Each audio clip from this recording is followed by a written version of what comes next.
All right, let's switch gears and talk about integration.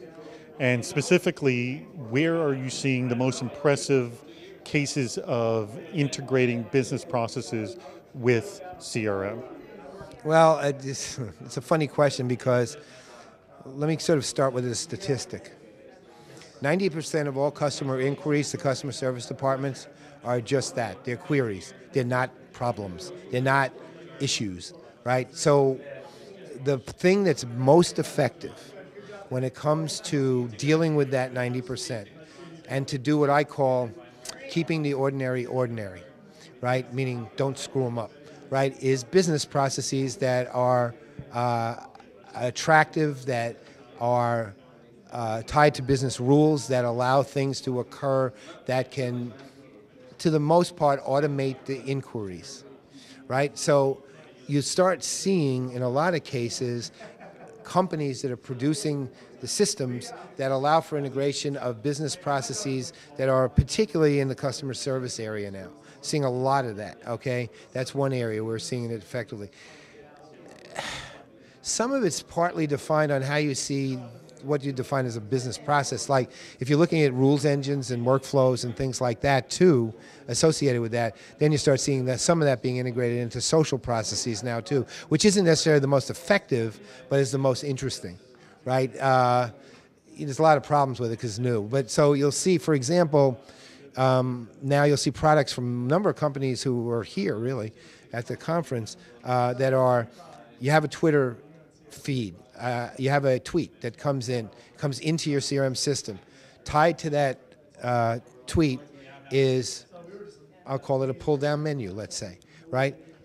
Based on what the tweet says, you go to the pull-down menu, you click on a button that says open a case, or it says open a lead. Click on that, it triggers workflow, business processes, and business rules that then take it to an appropriate party. A few more questions get asked, gets moved and routed to the appropriate party to follow up on from the more traditional CRM system.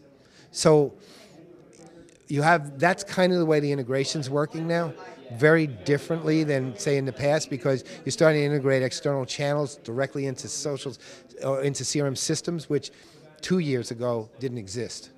I mean, not at all. Well, Pivotal was doing it with an on-premise one about 2 years ago, but let's say then make it even more dramatic. 3 years ago, it didn't exist at all. There you go, see? Much more dramatic, right? So now we're starting to see lots of companies actually doing that, one way or the other. I mean, it's not necessarily a pull-down menu, but you get the idea. So, you know, these are unique and interesting and innovative and starting to happen and not quite there yet.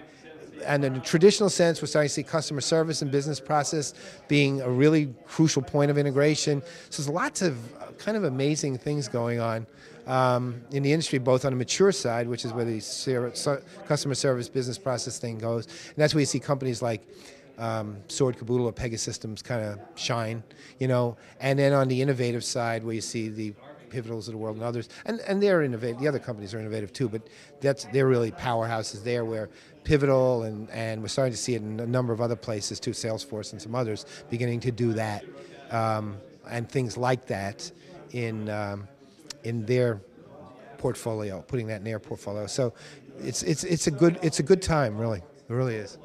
Paul, thank you so much for your time. My pleasure.